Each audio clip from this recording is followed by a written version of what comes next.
विद्यार्थी मित्रों, आज हम हिंदी लोकवाणी कक्षा 9वीं की पहली इकाई का 6वां इत्यादि की आत्मकहानी में मैंने आपको विभाग 1 के माध्यम से आधी जानकारी दे चुकी हूँ। अब मैं आपको इसके विभाग 2 के माध्यम से इसकी जानकारी देने वाली हूँ। विभाग 1 के अंतर्गत हमने थोड़ा सा इसका सारांश बता देती, जैसे कि शब्द समाज में लेखक कहते हैं कि इत्यादि इस कहानी में मेरा सम्मान शब्द समाज में कुछ कम नहीं है। दिन भर में मुझे कितने बुलावे आते हैं, इसलिए लोग मुझे सोने के लिए भी छुट्टी नहीं मिलती। यदि मैं बिना बुलाए भी कहीं पर चला जाता हूँ तो मेरा सम्मान होता है। लेखक वगैरह मेरा उपयोग मिर्च मसाला लगाकर लेखक की शब्द दरिद्रता में उपयोगी आता हूँ। जब शब्द का महाकाल गिरा तब मेरा जन्म हुआ। मेरी माता का नाम इति और पिता का नाम आदि है। मेरी माता अविकृत यानी कि अव्यय घराने से है। मेरे बारे में किसी ने कहा था कि ये लड़का विख्यात और परोपकारी होगा, अपने समाज में बड़ा सबका प्यारा होगा। पुराने ज़माने में मेरा नाम नहीं था। कारण यह है कि एक तो लड़कपन में थोड़े लोगों ने मेरी जान पहचान थी, और दूसरी उस समय बुद्धिमानों के बुद्धि के भंडार में शब्दों की दरिद्रता भी है। आजकल सब जगह मैं ही मैं हूँ। मेरा पहनावा भी भिन्न भिन्न है। जैसा देश वैसा वेश बनकर मैं स्वतंत्र घूमता हूँ। इस घड़ी में भारत की पंडित मंडली में भी विराजमान हूँ। जहाँ देखिए मैं वहाँ परोपकार के लिए उपयुक्त हूँ। यहाँ तक कि मैंने आपको बताया था। अब मैं इसके आगे की थोड़ी आपको जानकारी दे रही हूँ। आगे यहाँ पर कवि कहते हैं यशोदानंद अखौरी जी कहते हैं कि सुनिए, और किसी समालोचक महाशय का किसी ग्रंथालय के साथ बहुत दिनों से मनमुटाव चल रहा था। जब ग्रंथालय की कोई पुस्तक समालोचना के लिए समालोचक साहब के आगे आई तब वे बड़े प्रसन्न हुए, क्योंकि यह दावा तो वे बहुत दिनों से ढूंढ रहे थे। पुस्तकों को बहुत कुछ ध्यान देकर उलटकर उन्होंने देखा, कहीं किसी प्रकार का विशेष दोष पुस्तकों में उन्हें न मिला। यानी कि बहुत से लोग क्या कर रहे थे, कवि को झूठा साबित कर रहे थे कि उसमें कुछ तो भी गलतियाँ या त्रुटि निकलेगी। बहुत उलट पुलट कर देखा मगर उसमें किसी भी तरह की गलती न निकली। एक साधारण छापे की भूलें निकली, पर इससे तो सर्वसाधारण की तृप्ति नहीं होती। ऐसी दशा में बेचारे समालोचक महाशय ने मन में मैं याद आ गया। वे झटपट मेरी शरण आए। फिर क्या है, पौ बाहर यहाँ पर दिया गया है।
विद्यार्थियों, अब हम स्वाध्याय की ओर चलते हैं। स्वाध्याय में हमें देखना है।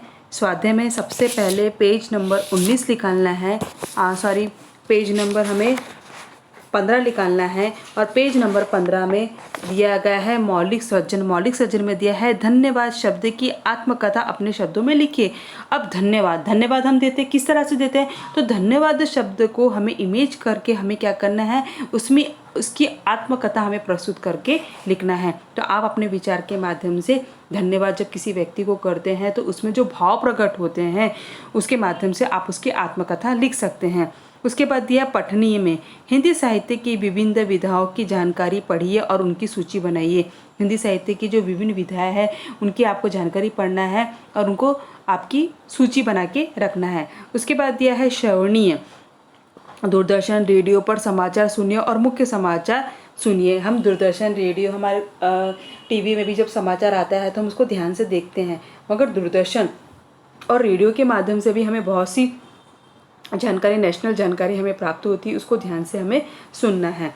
उसके बाद यह संभाषणीय, अपने विद्यालय में मनाए गए खेल प्रतियोगिता में से किसी एक खेल का आंखों देखा वर्णन करो। हम देखते हैं इस साल हमारा कोई भी खेल प्रतियोगिता नहीं हुआ है, मगर हम देखते हैं कि हर साल हमारे स्कूल में खेल प्रतियोगिता होती है, चाहे क्रिकेट के रूप में, खो खो के रूप में, टेनिस, कोई भी प्रतियोगिता। अगर आपने अपनी आंखों से देखा और उसको देखने के बाद आपके मन में जो अच्छे विचार प्रकट हुए हैं उसकी आपको जानकारी लिखना है।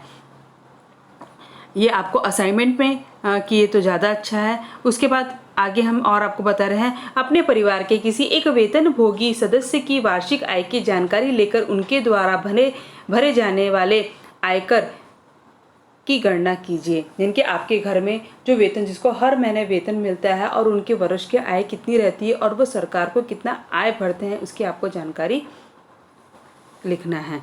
उसके बाद अब हम देखते हैं स्वाध्याय की, और स्वाध्याय में सबसे पहले हम शब्द संसार में, जैसे कि यहाँ पर कठिन शब्द का अर्थ दिया है, आपको अच्छे से देखना है।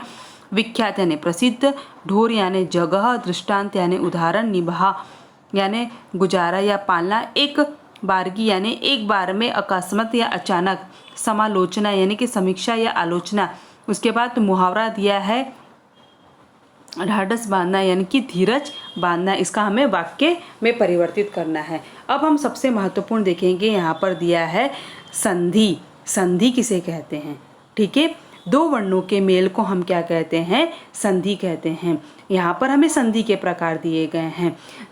सबसे पहले संधि का अर्थ, यहाँ पर ध्वनि में यानी कि संधि में दो ध्वनियों के निकट आने पर आपस में मिल जाती है और एक नया रूप धारण कर लेती है, उसे हम क्या कहते हैं, संधि कहते हैं। संधि के 3 भेद बताए गए हैं, स्वर संधि, व्यंजन संधि और विसर्ग संधि। सबसे पहले हम लेते हैं स्वर संधि।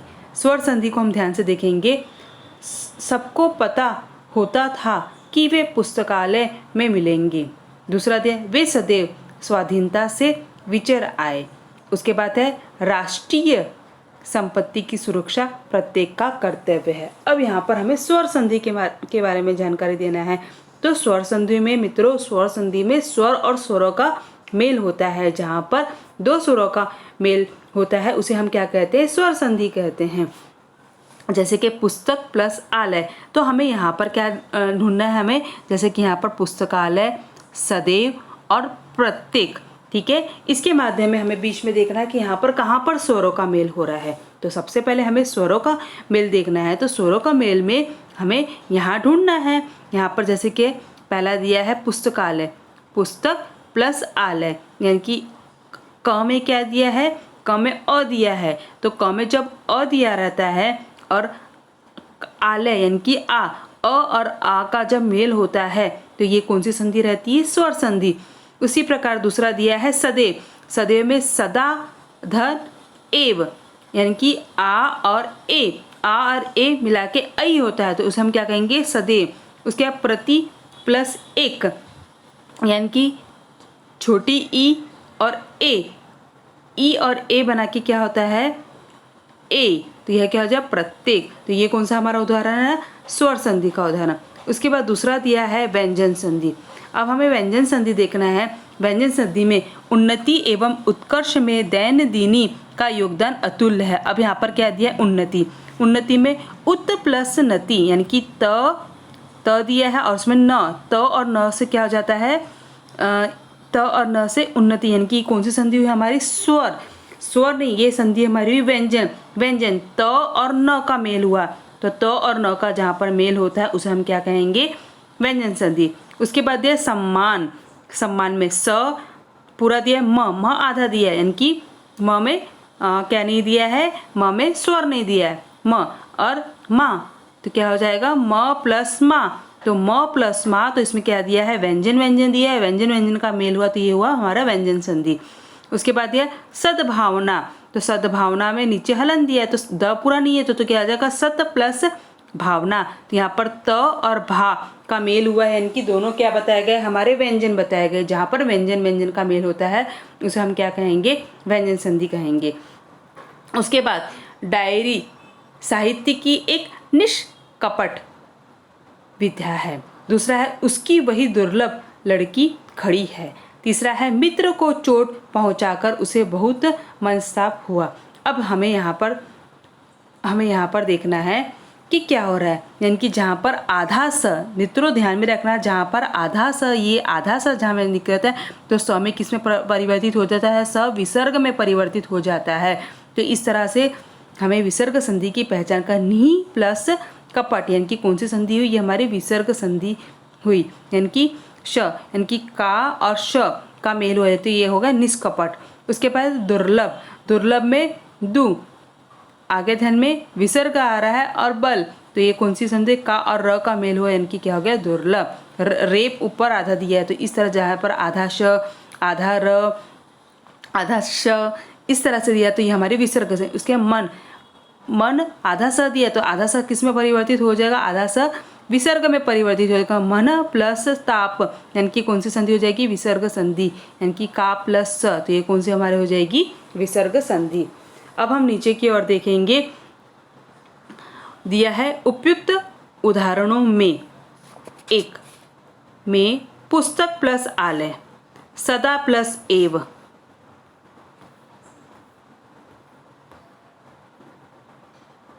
सदा प्लस एव, प्रति प्लस एक, शब्दों में दो स्वरों के मेल से परिवर्तन हुआ है, यानी कि क्या बताया गया, यहाँ पर दो स्वरों के मेल से परिवर्तन हुआ है तो ये कौन सी संधि होगी, ये हमारी स्वर संधि होगी। अब दूसरा उदाहरण हमारा किसका दिया है, दूसरा उदाहरण में उत प्लस नति, सम प्लस समान, सत्य प्लस भावना, शब्दों में व्यक्त व्यंजन ध्वनि में के निकट स्वर या व्यंजन आने से व्यंजन में परिवर्तन हुआ है। तो जहाँ पर व्यंजन में परिवर्तन हुआ रहता है तो उसे हम क्या कहेंगे, व्यंजन संधि कहेंगे। उसी प्रकार उदाहरण तीसरे में विसर्ग के पश्चात क्या दिया गया है, स्वर या व्यंजन के आने पर विसर्ग में परिवर्तन हुआ, अतः ये कौन सी संधि है, अतः ये हमारी विसर्ग संधि है। यहाँ पर ये हमें स्वर संधि का ज्ञान होना बहुत जरूरी है। स्वर संधि, विसर्ग संधि और व्यंजन संधि परीक्षा में आपको इस तरह से संधि पूछा जाएगा, इसलिए यह करना आपको कंपलसरी है। हिंदी की नोटबुक में आपको इस तरह से उदाहरण 3-3 उदाहरण अन्य बनाना है और आपका यह असाइनमेंट है, इसलिए आप ध्यान में रखोगे, ये आपके असाइनमेंट का प्रश्न है। इस असाइनमेंट में आपको स्वर संधि किसे कहते हैं, व्यंजन संधि किसे कहते हैं और विसर्ग संधि किसे कहते हैं, ये लिखोगे और इसके 5-5 उदाहरण बनाओगे। कितने बनाओगे, इसके 5-5 आपको उदाहरण बनाना है। ये आपका क्या है, असाइनमेंट है। आगे ध्यान में, ये आपका असाइनमेंट है, इसको आपको बनाना है।